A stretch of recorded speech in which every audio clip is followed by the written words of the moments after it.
Mania by the Asag Covenant. Part 1. Do you ever wonder what it would feel like to die? Death is the only way out. Take the poison. It tastes like honey and sugar. Suicide is good. Maybe you should kill yourself, said the voices in my head. I fought them, wrestled with them, pleaded with them to stop. Nothing I ever did seemed to be enough. The voices always called. They wanted me to end my life. Within the depths of my splintered mind, I negotiated a treacherous terrain where reason and madness clashed in a fanatical waltz of mayhem. Each step I took felt like a plunge into oblivion, farther away from the tether of sanity that had once anchored me to this world. The whispers of my own thoughts grew louder, their cacophony drowning out the feeble cries of reason. I was lost. I could feel the tendrils of psychosis snaking through the corridors of my consciousness, coiling around what was left of my identity.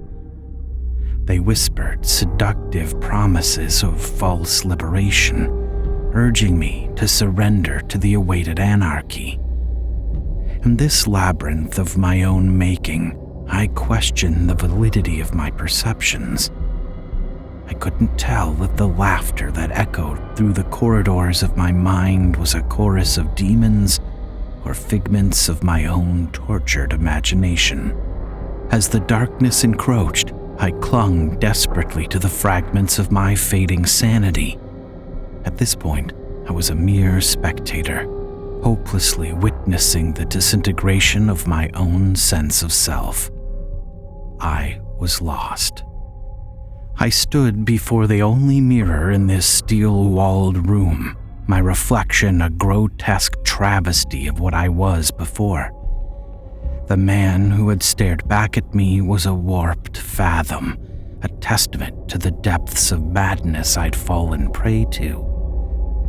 Once vivacious and full of life, my hair now hung in long gray strands that dangled down my weathered face. Each stinking, oily strand told a story of neglect, a testimony to the torment that had consumed my mind.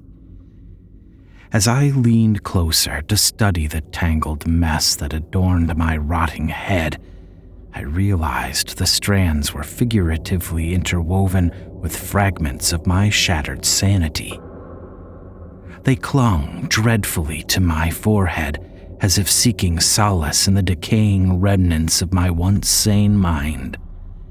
Yet they whispered a chilling truth, that the essence of my being had been irrevocably tainted, forever bound to the confines of this deranged existence.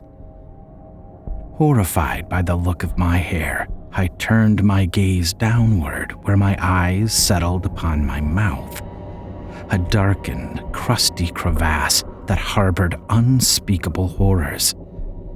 Lips cracked and dried, they peeled away like the layers of dead skin on a cadaver's foot. Within that desolate void, my teeth stood as jagged sentinels, their decayed and yellowish, discolored forms evidence of the rot that consumed my very core. They were monuments of my descent into what I'd become, a visual manifestation of the darkness within.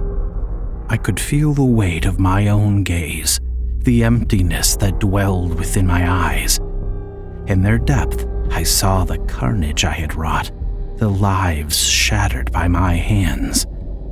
I was a vessel for evil, a conduit for the malevolence that danced within the niches of my fractured cognizance. Unable to take it any longer, I tore my gaze away from the mirror. I couldn't bear witness to the monstrosity I had become. The long gray strands of my hair and the rotting teeth in my mouth were reminders of the irreversible descent into a hell of my own making, a descent from which there could be no return. Upon arriving in this so-called institution, I shuffled through the dimly lit corridors, each step echoing with a hollow resonance. They had to drag me here, kicking and screaming. I wanted the death penalty, but the judge wouldn't allow it. The look in his eyes when he said I wasn't fit to stand trial only served to verify what I already knew. A sentence of death would be too easy. The very walls of this institution seemed to exude an air of despair, as if they too were burdened by the weight of the tormented souls within.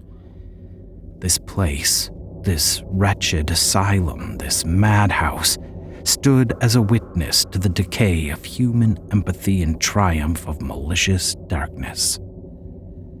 The paint on the walls had long since faded, peeling away in disfigured strips, revealing the scars of neglect and indifference.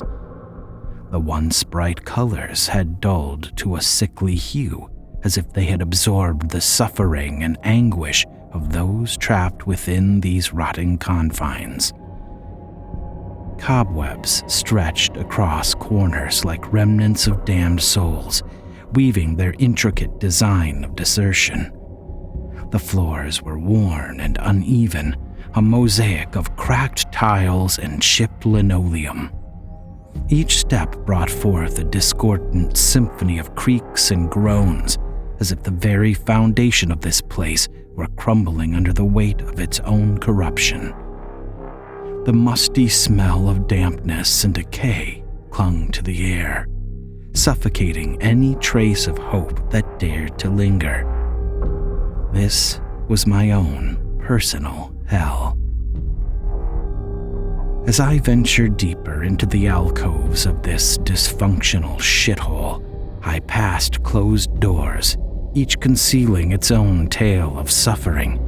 The screams and moans that resonated behind those doors were a haunting soundtrack, a constant reminder of the fractured minds that dwelled there. The flickering lights overhead cast erratic shadows, and these shadows frolicked with the malevolence that seeped through the cracks of this broken sanctuary. Within the communal areas, I encountered fellow lost souls. Their hollow eyes stared into the void. The staff, mere shells of their once caring selves, moved through the halls with vacant expressions, their apathy palpable. They were complicit in the decay, their presence a mockery of the healing and solace this place was meant to provide. This mental institution, this house of broken dreams, reflected all the incomprehensible shit humanity had wrought. This place was where corruption thrived, where compassion was snuffed out like a candle against crashing waves on a boat. The peeling paint, the decaying floors, and the suffocating atmosphere were mere manifestations of the disease that infected this institution. The disease that infected me. Months of seclusion from society had wrecked what little sanity dwelt in my head. Now all that remained were thoughts of violence against myself. The straitjacket had kept me from doing harm. The staff of this decaying institution recognized me well. The torture and abuse knew no bounds within these walls, and I welcomed it. The pain inflicted on the body dulled the pain tormenting the mind and soul. The night the voices told me to slaughter my family was the last echelon of insanity I crossed over into.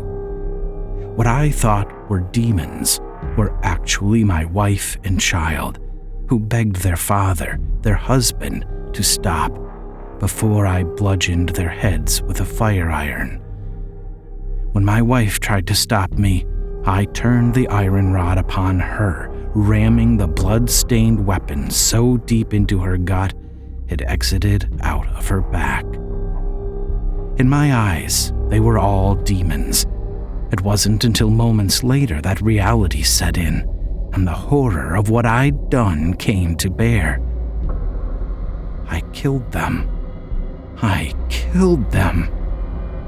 The sounds of my sweet little girl crying and screaming would forever haunt my dreams. "Please, Daddy, stop it. Please, stop," was all she said before I removed her soul from this life. What did I do?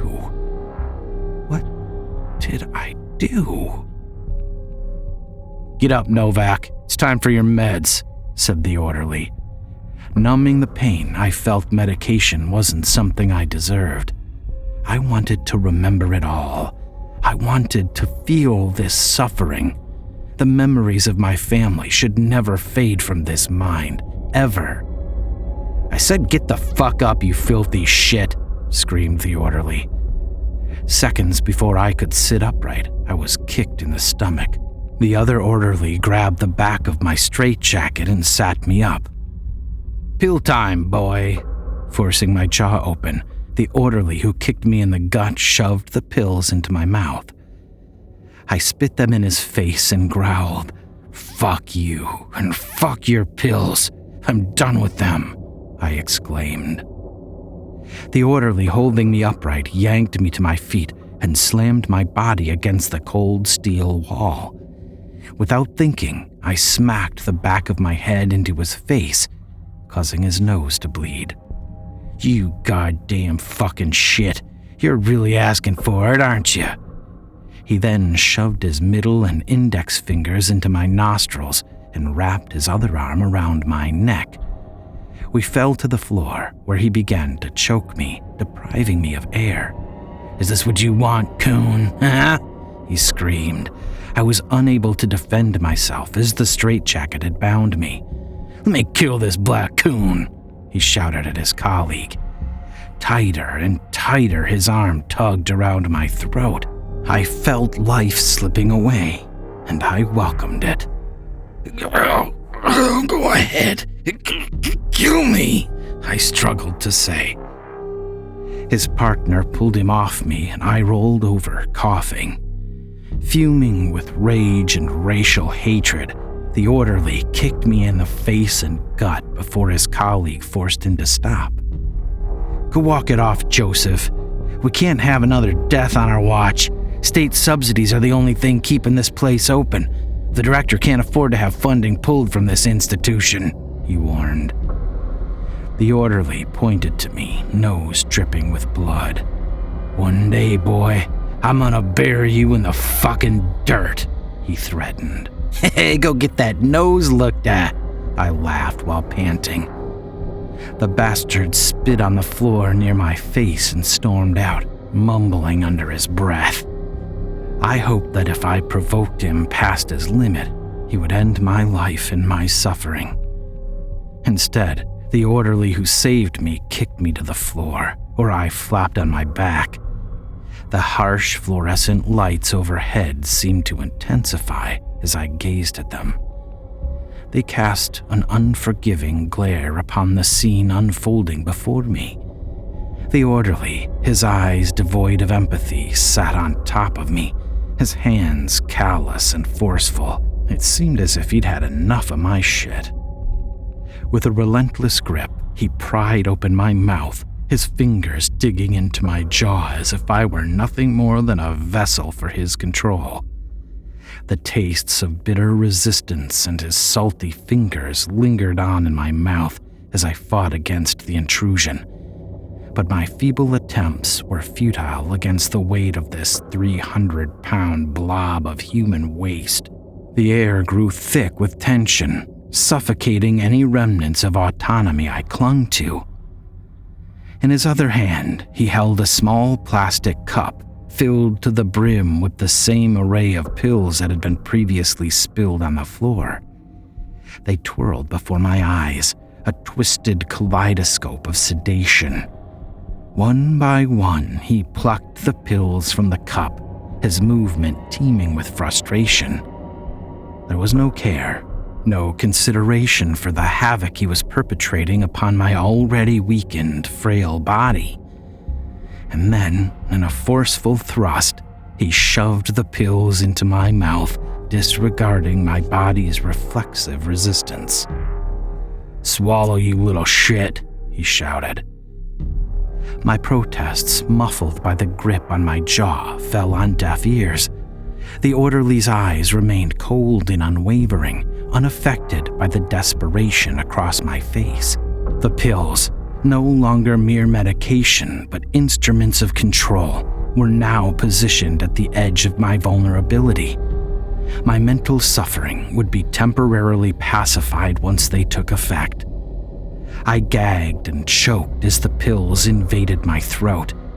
They settled within me like seeds of compliance, promising to suppress the chaotic tempest in my mind, something I didn't deserve. As the orderly released his grip and climbed off me, I gasped for air, my body trembling from the violation I had endured. The taste of defeat mingled with the remnants of the pills, a bitter cocktail of submission. I stared at the lights above, their clinical glow mocking the remnants of my shattered will. This place was a battleground where autonomy was crushed, individuality silenced, and the seeds of control forcefully sowed. And as the medication took hold, I felt myself slipping into oblivion, my identity fading into the sea of submissive souls that populated this asylum. I was one of many to them, a simple number made to be compliant to generate their profit.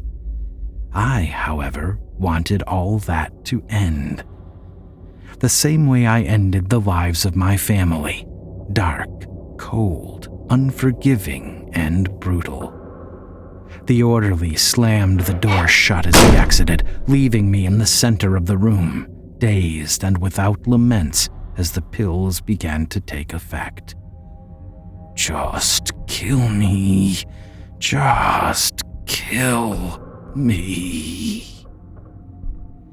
"Death comes to us all, dear friend, but how it comes is up to you," said someone in the cell beside me. From the confines of my desolate prison, I surveyed the sad reality that encapsulated me. The walls, forged from cold steel, stood as unyielding sentinels in my imprisonment. But the small, barred window, a mere sliver of hope in this sea of darkness, offered me a glimpse into a world beyond my tormented existence.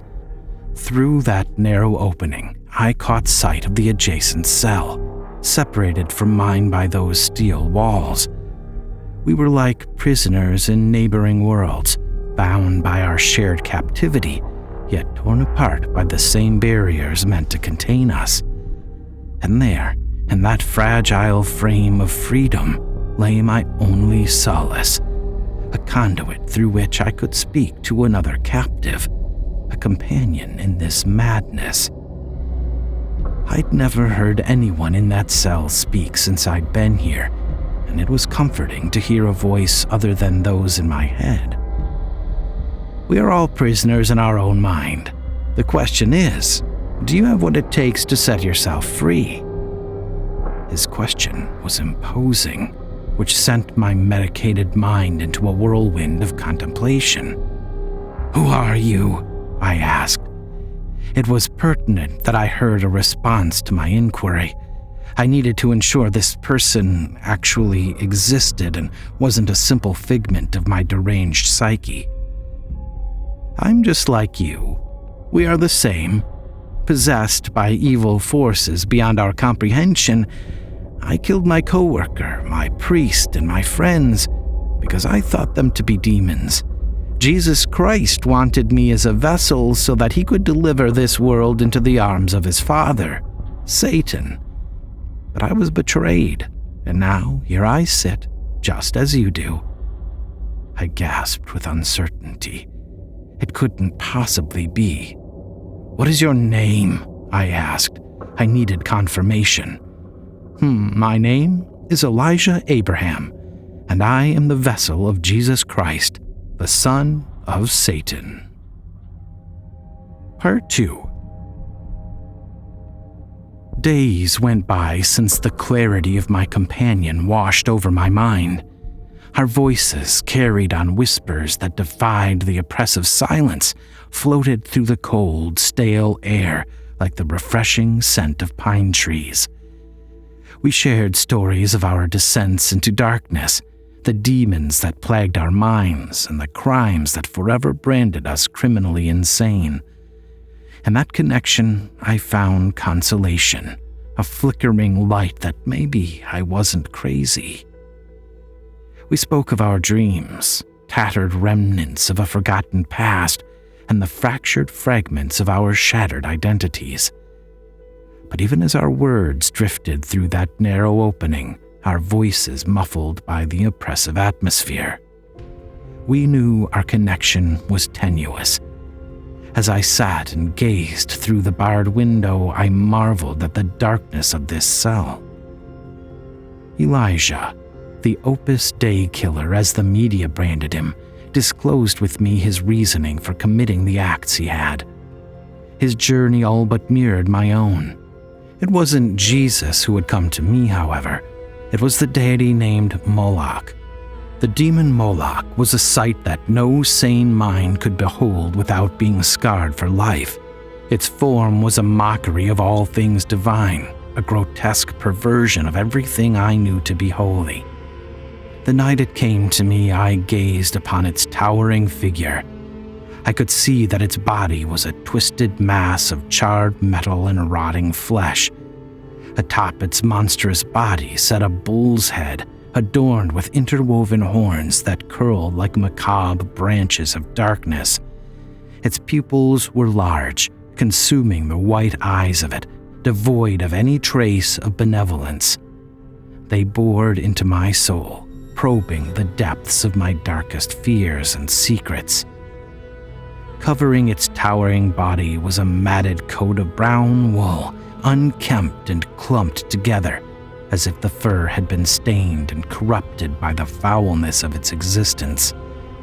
The stench that emanated from its rotting wool was overpowering, a nauseating decay that assaulted my senses, threatening to choke the very breath from my lungs.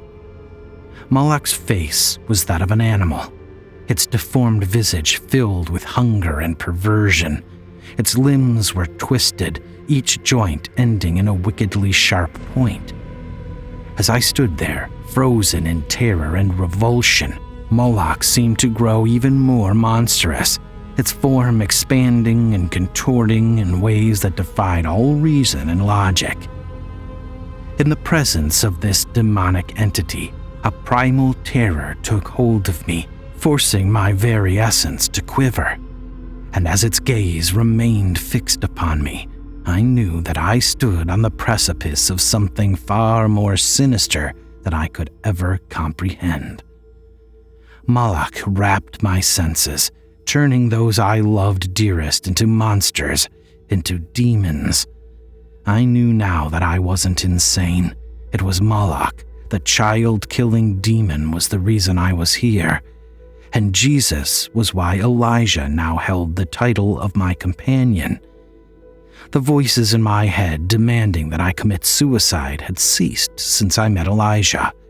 Another voice had replaced them, one of vengeance.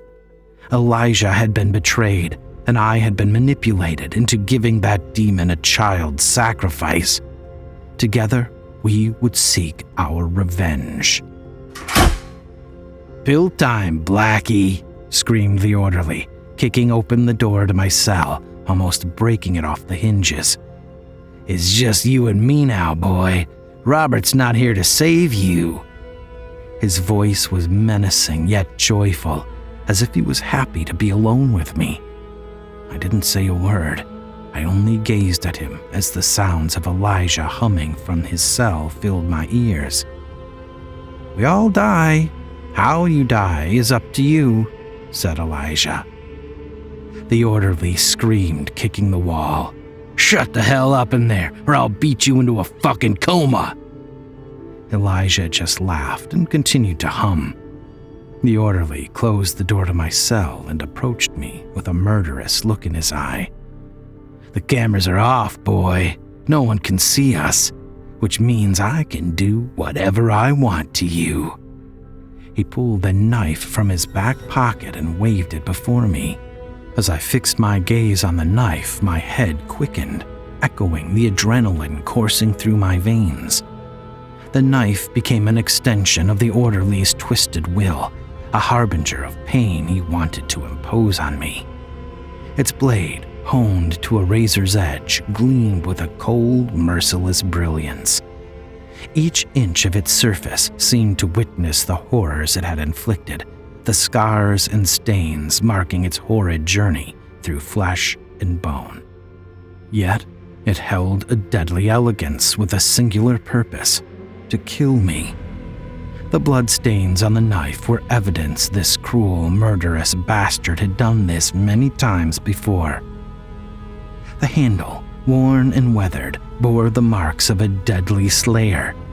Every finger indentation spoke of a masterful clasp, an intimate dance of murderous intent. The knife symbolized his power. It was a tool that would forever stain my body with blood. I tried to stand, but he ran toward me and kicked me to the floor. I flopped on my back, and he wasted no time sitting on top of me, planting the knife against my cheek. "How do you like to visit your wife and kids? I want to cut ya.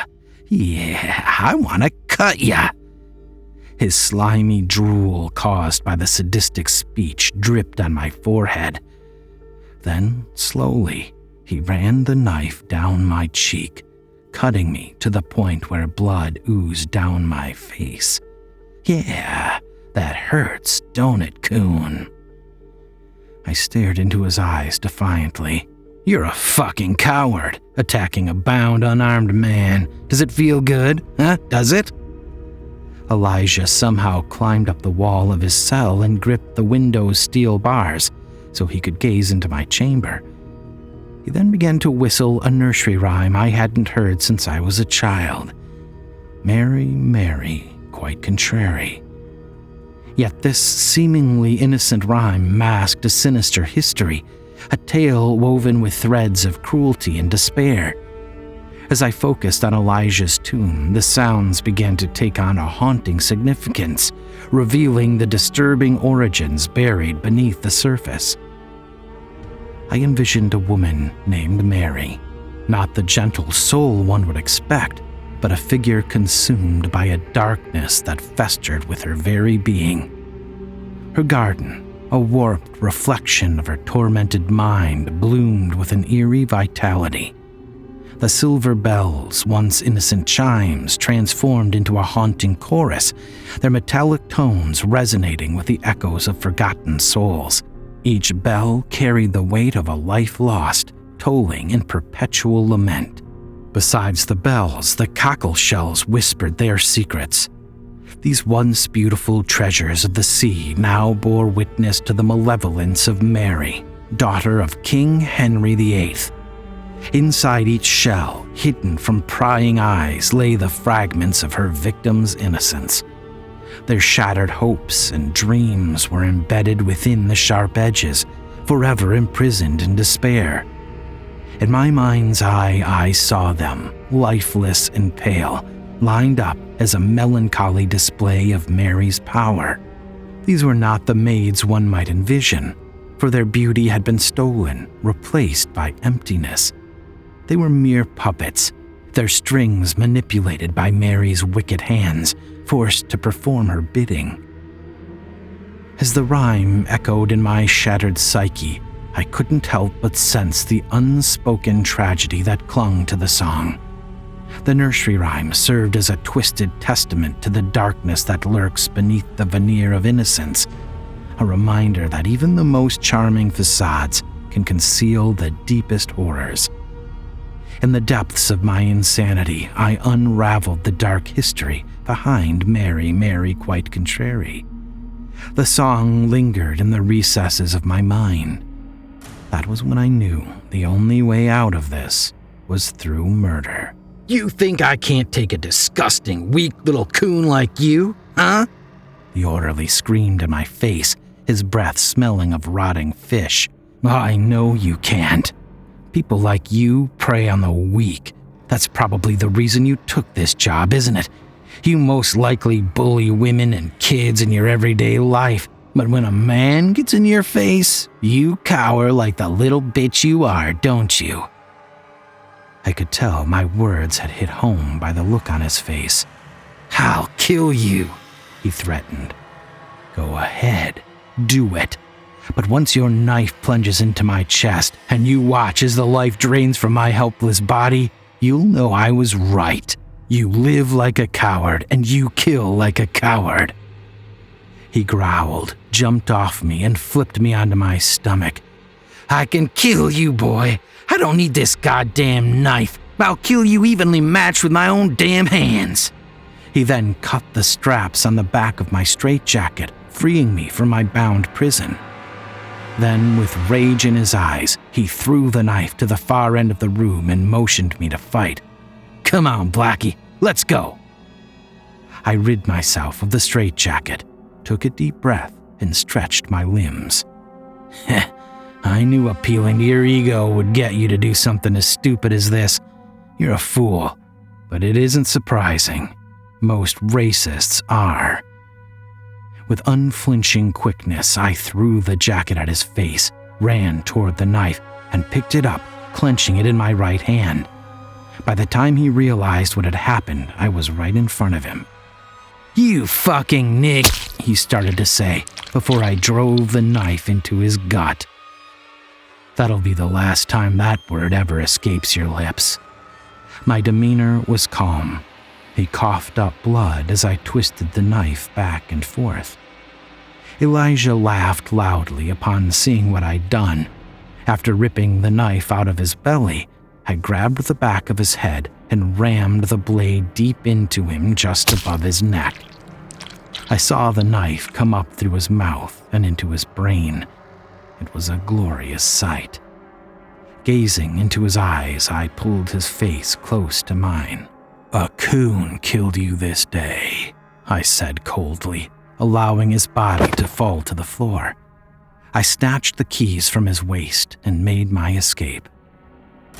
Blood stained my hands as I traversed through the labyrinthine corridors. I moved with animalistic agility, my senses heightened by the intoxicating rush of liberation. The walls seemed to close around me, echoing with the screams of tormented souls and the desperate cries for release. As I navigated the treacherous maze, my gaze fell upon my comrade in captivity, Elijah. He, too, had been ensnared in this web of despair, his sanity teetering on the edge. With determination, I approached his cell, my heart pounding with a mixture of urgency and camaraderie. You did well, my friend. Now, let's seek revenge on the demons who imprisoned our minds, he said joyfully. With trembling hands, I fumbled for the keys I had pilfered from the fallen orderly. The metallic jangle of liberation filled the air as I unlocked Elijah's cell door. The clink of freedom resonated with each key turn. His eyes shimmered with hope as he realized the possibility of escape. Together, we ventured deeper into the heart of the institution, avoiding the disarray and confusion that consumed the staff. Our footsteps thumped through the empty corridors, our hearts pounding in unison, a rhythm of defiance against the oppressive administration that had held us captive for far too long. The path to freedom was uncertain, but we were driven by an immovable desire for freedom. The outside world beckoned us, a tantalizing oasis of possibilities beyond these cold, burdensome walls. We would not be contained any longer, and we would have our revenge. So as we finally breached the institution's boundaries, a surge of triumph washed over us, mingling with the adrenaline that coursed through our veins. Finally, we had escaped the clutches of confinement, leaving behind the torment and darkness that had threatened to consume us whole. At that moment, as we stood on the threshold of freedom, I knew that the world would forever be our asylum if the demons who manipulated us continued to roam free. Our minds might have been shattered, our souls scarred, but we were no longer bound by the chains of that corrupted institution. We huddled down a dark corridor inside an underground sewer system to catch our breath. Elijah gazed at me with vengeance in his eyes. It was all a lie. I wanted to spare my brothers and sisters in Christ from eternal torment, but he lied to me. I was bound with a medicated, twisted mind when I awoke, believing the world had ended. Instead, I was locked up and deemed a murderer. None of what Jesus said was real. His only purpose was to see me succumb to madness in that damned institution, said Elijah. And the same holds true for me. Moloch's demon horde appeared everywhere and as everyone. I killed so many thinking I was ridding the world of evil. But of course, all of it was a damned lie. Nevertheless, I know where we can get absolution. Only one group knows how to summon devils in the depths of darkness. We must consult the pig cult. Elijah gazed at me stunned, face clouded with uncertainty. The pig cult? I thought they were a myth. No. I researched them long before Moloch forced me to slaughter my family. They dwell in secluded woods on the state line between Alabama and Mississippi. It isn't even on the map.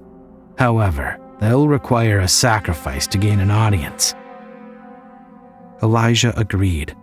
While I knew it was dangerous to travel across state lines given our status as fugitives, we needed guidance on how to stop these demons. Otherwise, our minds would no longer belong to us. And so we would journey to the south in search of the pig cult to seek the answers we needed to stop our tormentors. Part 3. Elijah and I stood at the state line between Alabama and Mississippi within 3 days' time. We had traveled far and wide, following the rumors and whispers leading us to this spot. Our quest to find the pig cult had brought us to this desolate intersection, where the border between the two states seemed to hold secrets untold. The air was heavy as we peered into the vast expanse before us. The tall trees and thick undergrowth seemed to beckon, concealing the mysteries we sought to uncover. The wind whispered through the foliage, carrying the echoes of hidden horrors. If we wanted to stop evil, we would need to consult evil. We journeyed forth. Our steps were cautious.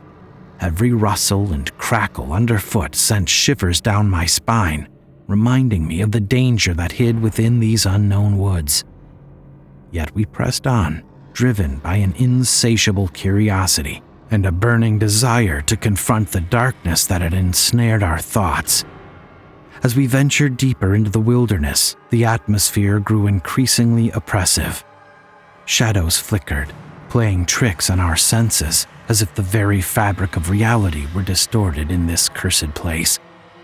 The dense foliage seemed to close in around us, whispering secrets that only the trees could comprehend. The tension grew thicker with each step we took. The weight of our purpose bore down upon us, mingling with the haunting cries of nocturnal creatures. I could feel the presence of the pig cult lurking just behind our line of sight, their influence seeping into the very soil upon which we trod. It was no mystery why this place was vacant of all life, no people, no animals, not even insects. As night descended, a pall of darkness settled over the landscape, casting long shadows that stretched like bony fingers. The moon's feeble light struggled to penetrate the thick canopy of trees, offering mere glimpses of the treacherous path that lay ahead. We navigated with a mixture of trepidation and resolve, our senses heightened and our hearts pounding in our chests. Finally, our perseverance led us to a clearing bathed in an ethereal glow from the moon above. And there, amid the desolation, we saw it, the emblem of the pig cult etched into a weathered signpost. Elijah and I exchanged glances, acknowledging the gravity of our mission. We had found the threshold of the pig cult's realm, and we were prepared to confront the unspeakable horrors that awaited us. The line between sanity and madness blurred as we crossed into their territory, ready to unearth the truth and vanquish the darkness that had consumed our thoughts. But with our minds intertwined with a sense of purpose, we pressed on, resolute in our pursuit of the pig cult and the answers hidden within their twisted domain. Elijah! Elijah! The killer! Screamed a deformed fiend from behind us. His appearance was littered with grotesqueness I'd never seen before. A man and woman emerged from the darkness behind him, faces covered with hoods attached to their black robes. Elijah, the Opus Dei killer, what brings you to our domain?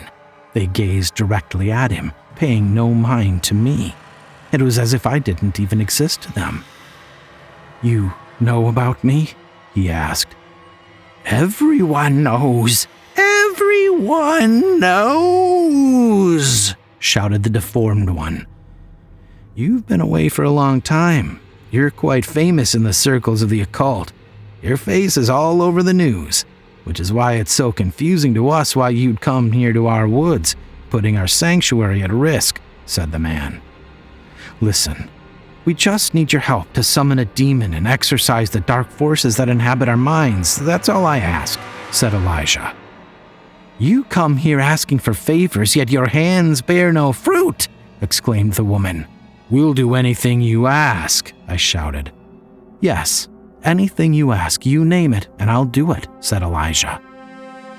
The deformed fiend grinned at Elijah and started jumping up and down. Capture Zuri! We need Zuri! He said in slurred speech. Bartholomew is correct. A girl named Zuri Hassan will be traveling home for spring break from college. Lure her to our domain and we'll give you what you seek, said the woman. Capture Zuri! Capture Zuri Hassan! Screeched the deformed boy. Is that all? Asked Elijah. Yes, that's all we desire. The almighty hog requires it, said the man. Elijah gazed at me and nodded. It will be done, he said.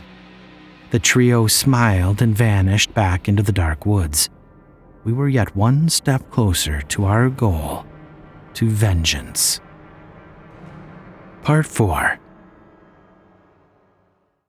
I never saw the appearance of a girl we lured to the pig cult's domain in the woods. My comrade Elijah and I were simply on the hunt, and we spotted the car driving down the back roads that we had manipulated with false signage of a shortcut. In the driver's seat sat a feminine figure. That had to be her. We observed from seclusion as the car took the shortcut through the woods. I felt the anticipation build inside me as I sensed what lay ahead. As we followed behind the car, hidden from view, my heart pounded joyfully. I knew we were playing a dangerous game, but the adrenaline rush was too powerful to resist. Evidently, the car stopped in front of the pig cult's ramshackled compound. We noticed 3 cult members emerge from the woods and approach the car. We couldn't see the girl's face, but we could hear her screams of terror as they dragged her from the vehicle. Elijah and I watched silently as the pig cult dragged the poor girl and carried her into their lair. At that moment, I understood our thirst for vengeance had led us down a dark path. But that path was already sowed for us when those bastard demons possessed our bodies and forced us to do their bidding. "You've done well, Elijah. Thank you," said the woman who had quietly appeared behind us. I was becoming annoyed by their continued dismissal of my presence. "Why don't you ever address my friend here?" Elijah asked, nodding at me. Friend?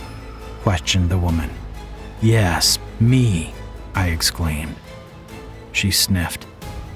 There's no one here but us, Elijah. Just me and you, she asserted.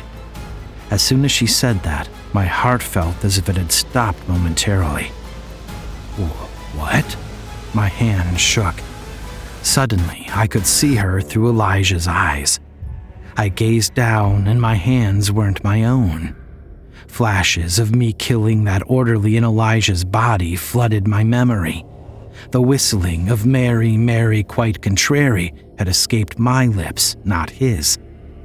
I fell to the ground, shaking as the voice of Jesus rang in my head, laughing demonically.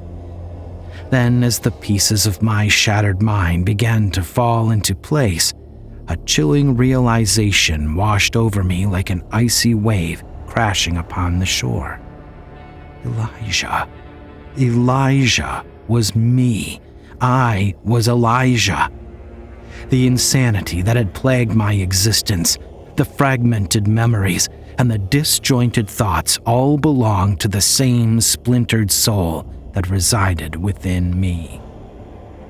A surge of horror coursed through my veins, threatening to plunge me into a state of shock. My personality had been split, divided into two distinct entities, and locked in a relentless battle for control. I had been living a dual existence in that damned institution, unaware that Elijah and I were one and the same, that my very essence had been cleaved apart. The weight of this revelation bore down upon me, threatening to suffocate me. A veil had been lifted, exposing the twisted reality that lay beneath. All the puzzle pieces fell into place, aligned with a sickening precision. And the memories that once belonged to Elijah flooded my consciousness, intermingling with the twisted recollections of the deranged mind I had come to accept as my own. My thoughts swirled in a maelstrom of confusion. How could I trust anything when my very identity had been shattered? The duality of my being filled me with a profound sense of apprehension. I had been carrying on conversations with myself, engaged in battles waged within the recesses of my own consciousness. The insanity that plagued me was not an external force, but a part of me, a part I had been knowingly suppressing.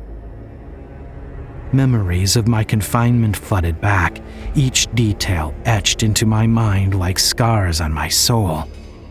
The design of the cell that had held me captive for what felt like an eternity remained vivid. The walls surrounding me were not cold, unyielding steel as I once believed. No, they were soft and padded, their surface offering a deceptive sense of comfort. The sterile white fabric covered every inch and muffling sound. It was as if the room were designed to trap me within its suffocating embrace, to suffer any flicker of hope that dared to ignite within me.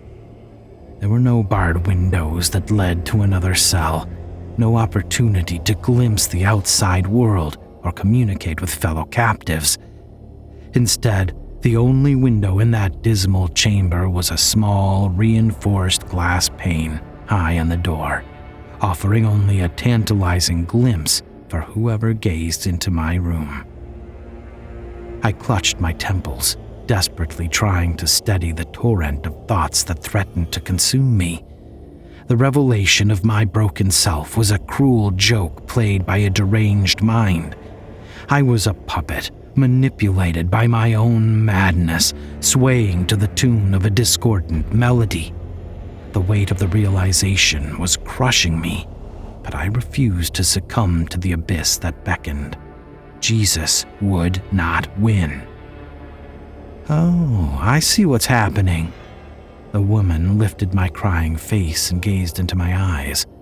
Split personality. I suppose years in captivity can do that to a person. The woman snapped her fingers and two of her cult members approached, holding a black plastic trash bag. I was paralyzed by the sudden realization of what I'd gone through. The psychotic criminal who killed his family didn't exist, and I had invented him through sheer madness. The men put the bag over my head, secured my hands behind my back with zip ties, and dragged me through the woods by my feet. "What are you doing?" I screamed. "You are a broken man, Elijah, but the Almighty Hog will know how to fix you. Soon he will come forth, and you shall worship at his feet. He'll fix your broken mind," she said. "No, let me go. I did as you asked." "And we are forever grateful. But we can't let you leave. With the state you're in, you may end up leading the cops right to our location. We can't risk that." They removed the bag from my head. I looked down and saw that I was teetering on the edge of a well. "This'll be a good place for you to lie low. If you ever need anything, scream." The two men laughed before pushing me into the well, where I crash-landed into a slush of pig shit, rotting animal organs, piss, and blood. I sank until I was neck-deep in the disgusting pit of slop. "You can't do this to me!" I screamed as loud as I could. "The Almighty Hog will bless you when he enters our realm. He will rid you of the demon Jesus Christ, so you needn't worry," the woman said matter-of-factly. Slowly, they closed the well with a large, flat stone. The moonlight faded until I was submerged in complete darkness. My hands were still bound, and there was no way for me to climb out. "Help! Help! Help!" I shouted. Deep down, I knew no one could hear me. Echoes of Jesus' dark laughter came louder and louder. From the depths of torment to the pits of shit. "Well done, Elijah." Jesus laughed in my head. As tears ran down my face, I screamed until I lost all breath. Once again, reality revealed itself to be a lie, and here I would sit until my soul sat on a path to damnation. The words of madness returned, coaxing me to do the unthinkable. Do you ever wonder what it would feel like to die? Take the poison. It tastes like honey and sugar. Suicide is good. Maybe you should kill yourself. Death is the only way out. This was my own personal hell. A hell of my own making.